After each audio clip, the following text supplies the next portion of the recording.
What if I told you that your mind operates on a frequency so rare that only 1% of the population can truly comprehend it? That the very thoughts racing through your head, yes, even right now, might be evidence of a cognitive pattern that legendary psychologist Carl Jung spent his lifetime studying? If that idea sends a shiver down your spine or ignites a spark of recognition deep in your soul, you're exactly where you need to be. Because by the end of this journey, you may discover that you possess one of the rarest psychological blueprints known to science. Not simply a type of intelligence, but a fundamentally different way of experiencing reality. A consciousness that functions multidimensionally, symbolically, intuitively, and deeply beneath the surface of ordinary awareness. Let's set the stage. Carl Jung, the Swiss psychiatrist and psychoanalyst who founded analytical psychology, dedicated his work to understanding the deepest layers of the human psyche. He didn't merely ask, how do we think, but rather, how do we become? His concept of individuation, the process of integrating the conscious with the unconscious, light with shadow, logic with feeling, is the cornerstone of understanding. Those who dwell at the edges of ordinary cognition, modern personality research, particularly the Myers-Briggs type indicator rooted in Jungian theory, suggests that rare personality types like INFJ and INTJ may embody these deep-thinking, highly intuitive minds. These types aren't just introverted or intelligent. They perceive life through a lens of symbolism, unconscious patterns, archetypes, and meaning structures that are invisible to most others. But let's make one thing clear. If you are one of these rare types, chances are you've spent much of your life feeling misunderstood, maybe even alienated. You've wondered why small talk feels painful, why surface-level conversations leave you empty, and why your deepest insights are often met with blank stares or awkward silence. This isn't arrogance. It's not superiority. It's a different operating system entirely. The invisible web of thought. Sign one of this rare mental architecture is the ability to think in patterns and connections that others completely miss. This is not about high IQ or rote memorization. It's about a mind that naturally weaves disparate pieces of information into coherent narratives that no one else can see, at least not without guidance. Carl Jung referred to this ability as introverted intuition, an inner radar that senses underlying themes, future implications, and invisible forces shaping the world around us. While others focus on facts, details, and what's immediately visible, your mind is busy assembling a mosaic. You're zoomed out to 10,000 feet, perceiving how ideas interconnect across time, space, and meaning. Imagine walking into a room and instantly sensing the emotional temperature, the unspoken dynamics between people, the subtle tension beneath the laughter. Your mind has already jumped 4 or 5 layers, deeper than what's apparent on the surface. And while others might dismiss this as imagination or overthinking, you know what you're picking up is real. You just don't always have the language to prove it. This can be both thrilling and isolating. You might find yourself intuitively predicting the ending of a film, not because of obvious clues, but because you recognize the narrative pattern. You may finish someone's sentence not due to ESP, but because your mind picks up on their rhythm, tone, and internal trajectory. Conversations with others often feel like puzzles. Each word, gesture, or silence carries hidden meaning that you're constantly decoding, sometimes without even realizing it. And yet, these realizations often feel too complex to express. You simplify your thoughts so you won't overwhelm others. You censor insights to avoid making people uncomfortable. You pretend not to notice things just to avoid being weird. But deep down, you feel the truth pressing against your chest like an unspoken poem. Let's take a pause and ask an important question. Have you ever felt like your mind operates more like a radar than a processor? As if you're receiving meaning rather than consciously constructing it? If so, this brings us directly to the second sign of this rare type of consciousness, a multi-layered reality. Sign 2. You experience reality in layers, not just linearly. When Carl Jung said, "Everything that irritates us about others can lead us to an understanding of ourselves," He wasn't just offering self-help advice. He was pointing to the deep interconnectivity between external events and internal meaning. For rare minds, reality is not flat. It is not black and white. It is a layered, textured, multi-dimensional experience. You don't just hear what's said, you feel what's left unsaid. Imagine someone saying, "I'm fine." Most people take that at face value, but not you. You notice the pause before the words, the shift in vocal tone, the tightened jaw, the way their eyes dart to the floor. Your intuition instantly interprets this as emotional camouflage. You're not just hearing, "I'm fine." You're decoding a system of defense, interpreting psychological context, and uncovering unconscious communication. Jung described this as psychological depth perception, the ability to perceive what others cannot even begin to articulate. It's like living in a world where everything has a hidden story, where each gesture and interaction is saturated with unseen meaning. It's both a blessing and a curse. Why? Because when you try to explain what you're perceiving, people look at you like you've lost your mind. You might say, "I don't think he really wants that promotion." And someone replies, "Why would you say that? He just said he does." They don't see the contradiction you noticed. The subtle hints in body language, the hesitation, the forced enthusiasm. This is the moment when you realize something vital. You're experiencing an entirely different version of reality. But here's the real kicker.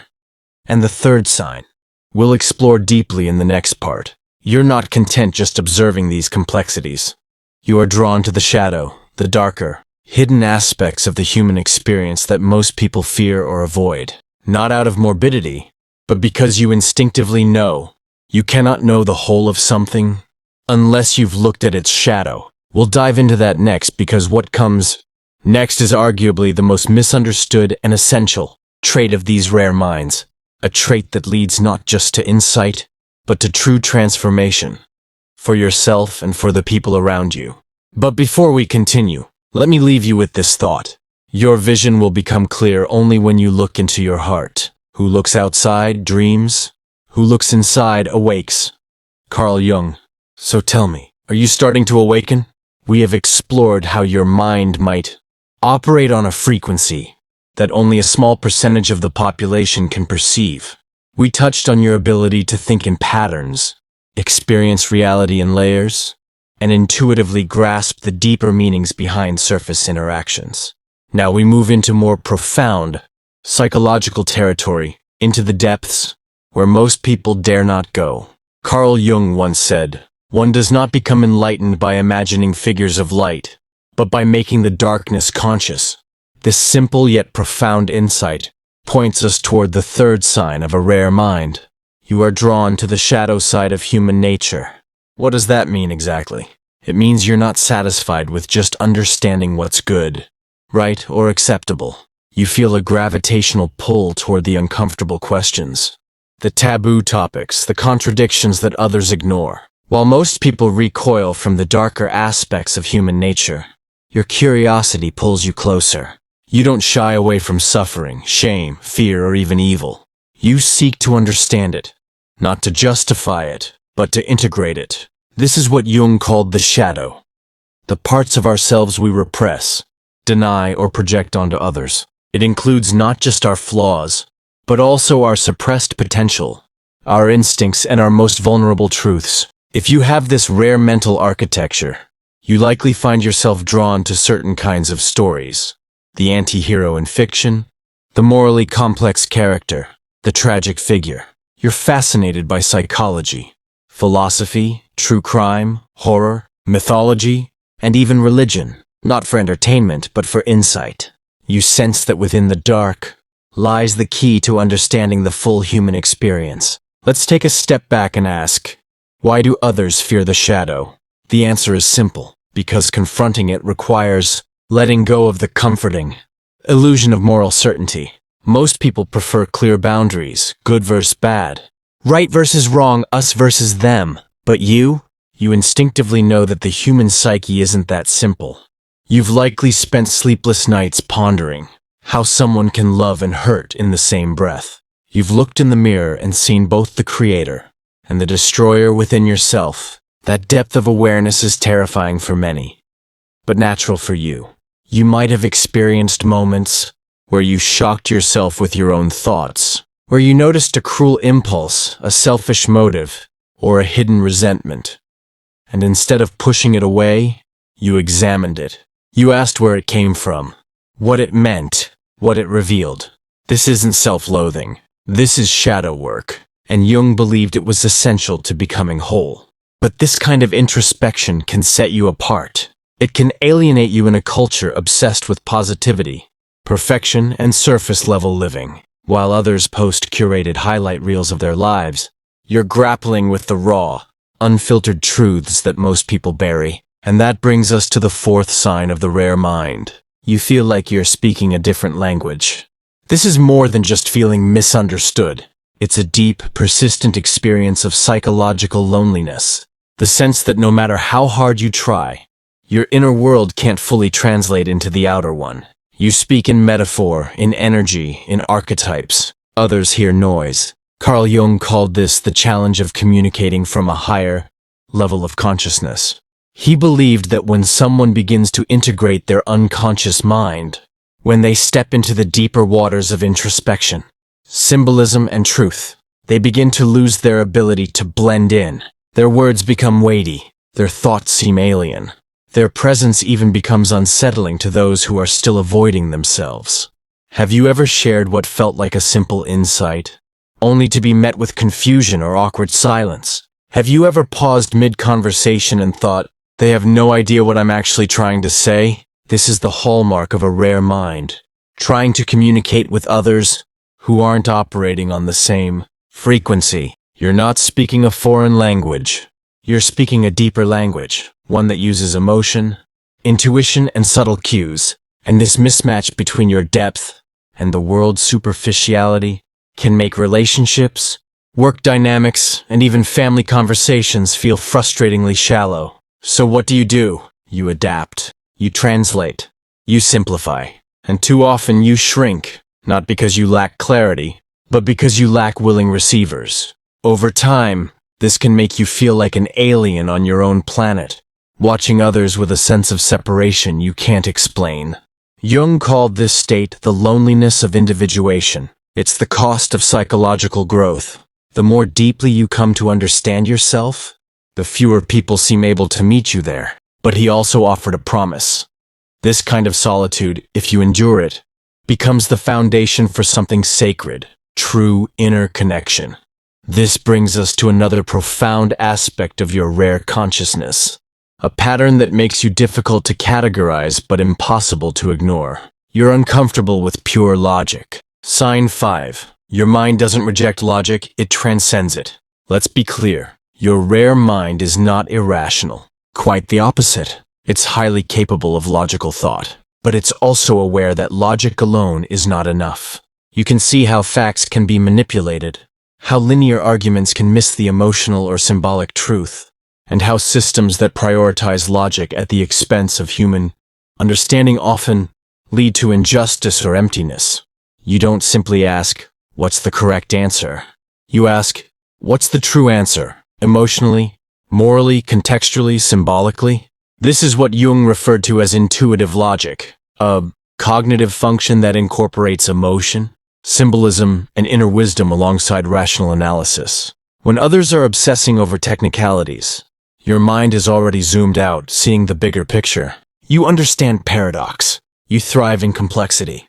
And while others cling to binaries, right versus wrong, true versus false, you live in the space in between. It's the reason you might trust your gut even when the data says otherwise. See the flaw in an airtight argument because something just feels off. Gravitate toward stories, art, or metaphors to explain complex truths. Feel constrained by environments that value structure over substance. This can be incredibly frustrating in academic, corporate, or even interpersonal settings. You can see the deeper reality, but others only value what can be proven on paper. You intuitively know when something is true, even if you can't explain how you know. And you've probably spent your life trying to justify this inner compass, often unsuccessfully. But here's what Jung emphasized. This isn't a flaw. It's integration. Most people are divided. They're either thinkers or feelers, logical or emotional.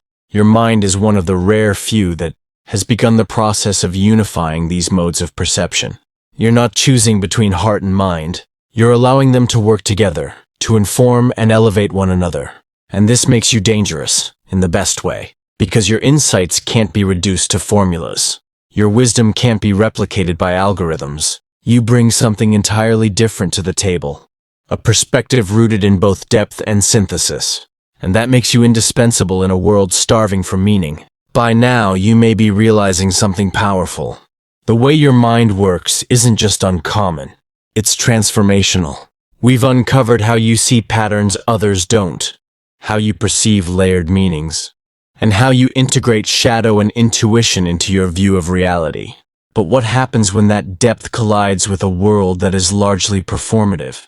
This brings us to sign 6. You see through social masks effortlessly. Carl Jung believed that every person wears a persona, a psychological mask we create to navigate the expectations of society. It's not inherently false, it's functional.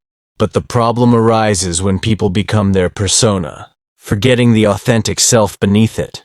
You, however, don't buy into the act. You notice the cracks in the mask, the way someone's smile doesn't reach their eyes, the shift in energy when they're hiding something.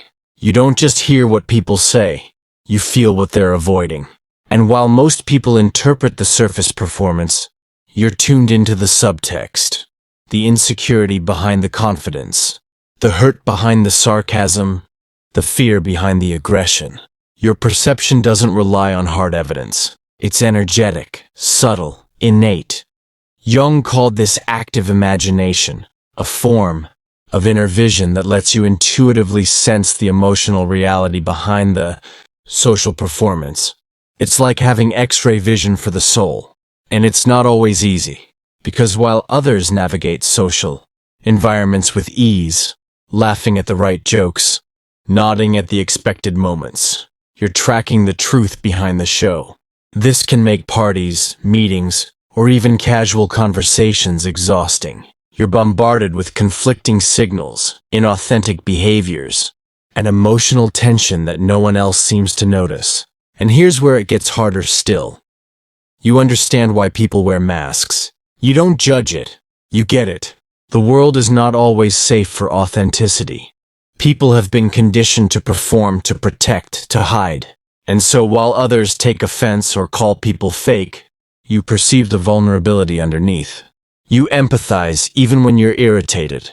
You understand that most people are doing the best they can with the tools they have. This is why people open up to you. Strangers tell you their life stories. Friends come to you in moments of crisis. You have a presence that makes people feel seen. But it's not just kindness. It's your ability to hold truth without judgment. You make space for others to take off their masks, often for the first time in years. But who does that for you? This question leads us to one of the most isolating and least discussed signs of a rare mind, what Jung described as existential loneliness. Sign 7. You experience existential loneliness. This is not about being alone. It's about being alone in perception. You could be surrounded by friends, family, or even in love, and still feel like you're on a completely different wavelength. Like you're tuned into a broadcast that no one else hears. Like you're watching everyone swim on the surface of life while you live in the depths. This isn't superiority. It's a difference in conscious orientation. Your mind naturally contemplates questions that many people spend their whole lives avoiding. What is the purpose of suffering? What does it mean to be real? How do we carry the contradictions of being both divine and flawed? Where is this all going? These aren't academic curiosities for you. They're personal. They pulse at the center of your being. And yet, when you try to bring them up, you're often met with blank stares, nervous laughter, or discomfort. People change the subject. They tell you not to overthink. They say just enjoy life. And so, you go quiet. You learn to keep your deepest thoughts to yourself. Not out of pride, but out of protection. You don't want to feel the ache of being misunderstood again. You don't want to water down your truth to fit into small containers. So you retreat, not physically but psychically. You build an inner sanctum, You converse with books, art, dreams, symbols, memories, because they speak your language, even if the world does not. Carl Jung believed this loneliness was not a pathology. It was a stage of transformation, a necessary step in the journey toward individuation, the process of becoming who you truly are. But let's not pretend it's easy. Existential loneliness can feel like grief for a connection that never quite arrives. It can make you question your sanity, your worth, and your place in the world. It can make you long for a tribe that speaks in symbols and dreams, a kindred mind that understands you without translation. But here's the secret Jung discovered. This very loneliness becomes the forge of your inner clarity. It strips away illusions, strengthens your self-reliance, and tunes your mind to the frequency of truth. In that space of silence, your true voice begins to speak. And from that voice comes your next gift, perhaps the most powerful one of all. Sign 8. You are drawn to transformation. If you have this rare mind, you're not content to remain who you are. You feel called to transform, not in the cosmetic, surface-level sense of self-improvement, but in the alchemical sense of deep inner metamorphosis. You crave the kind of growth that unravels you, the kind that dismantles your false self and rebuilds something closer to truth. You find yourself drawn to moments of crisis, not because you enjoy suffering, but because you instinctively know that pain is the doorway to awakening. While most people seek stability, predictability, and comfort, your soul is asking for fire, for the burn of becoming, for the phoenix path. Carl Jung called this process individuation, the merging of your conscious and unconscious selves into a fully integrated, authentic being. And here's the strange beauty of it. This transformation isn't optional. It calls you, whether you want it or not. It shows up in the form of breakdowns, breakthroughs, strange synchronicities, and radical inner shifts. You may not have chosen this path, but once you're on it, there's no going back. You begin to shed identities that no longer fit. You outgrow relationships that keep you small. You walk away from systems that ask you to betray your soul. And in that wilderness of unknowing, something holy begins to form. Your true self. You're not just growing, you're transmuting. Your mind, once alien to the world, begins to feel like a bridge between what is and what could be, between shadow and light, between fear and freedom. If you've made it this far, you've likely come to a humbling realization. Your mind doesn't just function differently, it exists on an entirely different level of consciousness. You're not simply insightful or intelligent. You are attuned to dimensions of reality, inner and outer, that most people never consciously access. So what happens when you begin to accept this truth? When you stop trying to contort yourself to fit a world that isn't built for your depth? This is where the journey of transformation deepens, not just into self-awareness, but into integration. Carl Jung believed that the goal of life is not perfection. It is wholeness. That includes your light and your shadow, your logic and your emotion, your intuition and your intellect. For rare minds like yours, wholeness doesn't look like balance in the conventional sense. It looks like living in harmony with your inner architecture, no longer apologizing for your sensitivity, your complexity, your need for depth, silence, and meaning. This is the process of individuation, becoming who you truly are, not who the world expects you to be. It's here, in the second half of your psychological journey, that your mind begins to stabilize. You begin to see that the very qualities that once made you feel alien, your pattern recognition, your intuitive insight, your discomfort with small talk, your draw to transformation are not glitches in the system. They are markers of a higher order consciousness. You are not too much. You are not too sensitive, too deep, too intense, too different. You are precisely calibrated for something the world doesn't yet fully understand, but desperately needs. The role of rare minds in human evolution. Carl Jung believed that the rarest minds are not here to conform. They are here to catalyze. Think of the artists, mystics, philosophers, scientists, and visionaries throughout history, who shaped human progress, not by following the rules, but by tapping into something deeper. They saw patterns others missed. They questioned the assumptions everyone else took for granted.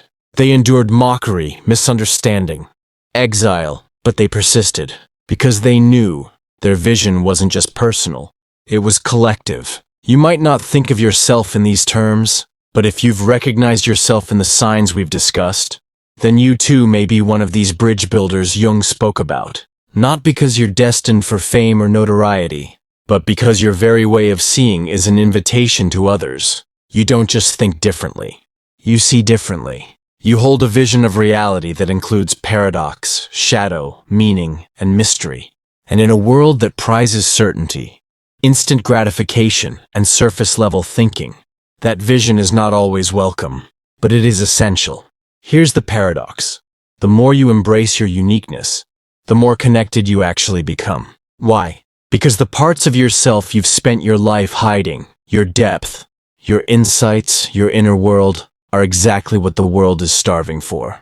The conversations that seem too intense are the ones that awaken people's dormant minds. The truths you speak that once drew silence now spark transformation. The very discomfort you feel in shallow interactions points to the necessity of creating depth wherever you go. You are not a misfit. You are a lighthouse. And yet, a lighthouse doesn't chase ships. It doesn't explain itself. It simply shines. It holds its position, quietly but powerfully. And those who are ready to navigate by its light are drawn to it naturally. This is what Jung meant when he said, "The privilege of a lifetime is to become who you truly are." It's not just about self-discovery, it's about self-acceptance. And then using that acceptance as a platform for impact. Living authentically without dilution. Now, let's talk about the practical reality of being a rare mind in an often surface-level world. You already know how exhausting it can be to constantly explain yourself, to simplify your thoughts, to censor your insights so others don't feel uncomfortable. But what if you didn't have to?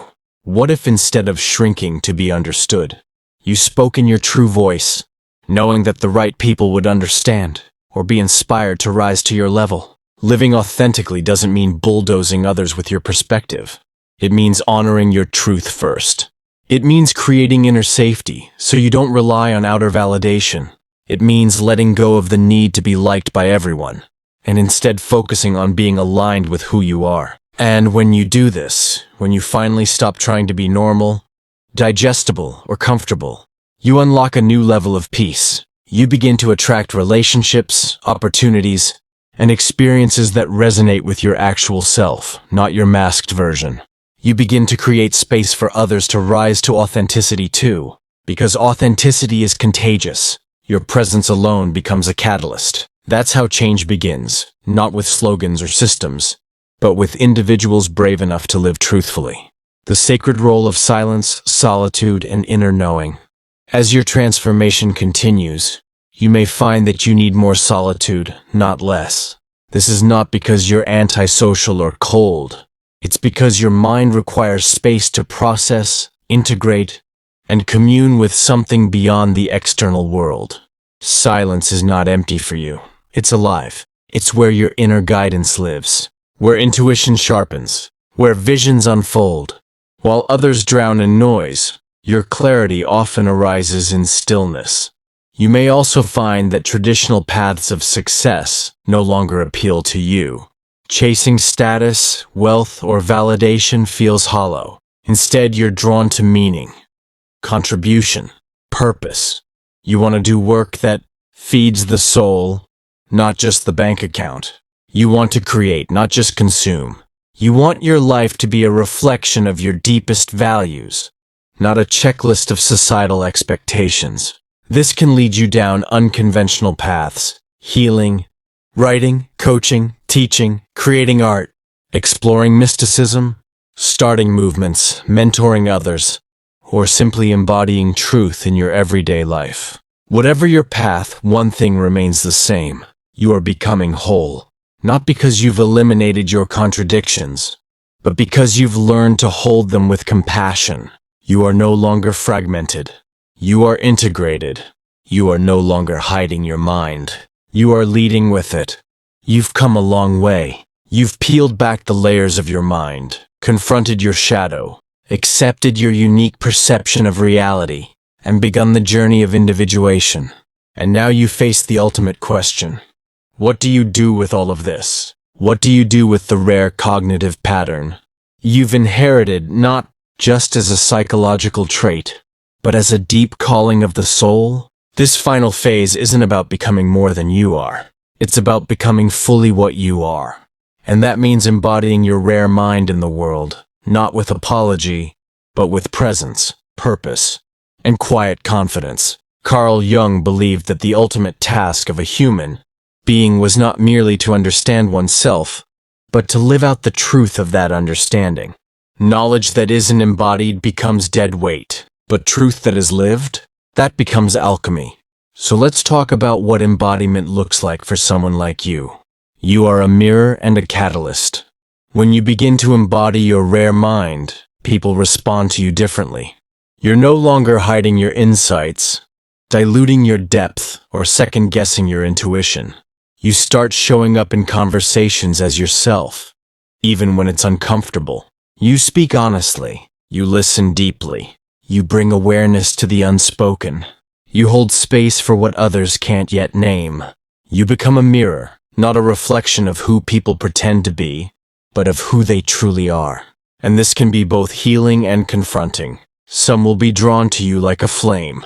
Others will turn away, sensing that being around you will require them to face themselves. This is not your fault, nor is it your job to soften who you are to make others more comfortable. As Jung said, there is no coming to consciousness without pain. Your presence awakens things in others. It shakes loose the layers they've used to protect themselves from truth. That's part of your gift, not to fix people but to be a doorway.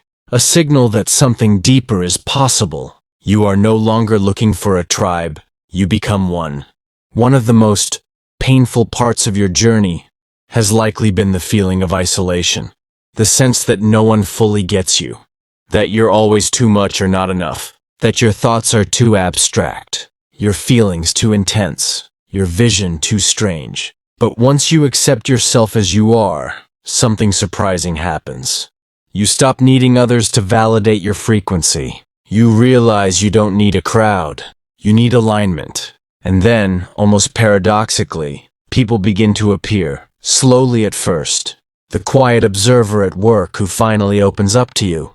The book you randomly pick up that feels like it was written in your voice. The stranger who responds to your thoughts with resonance instead of confusion.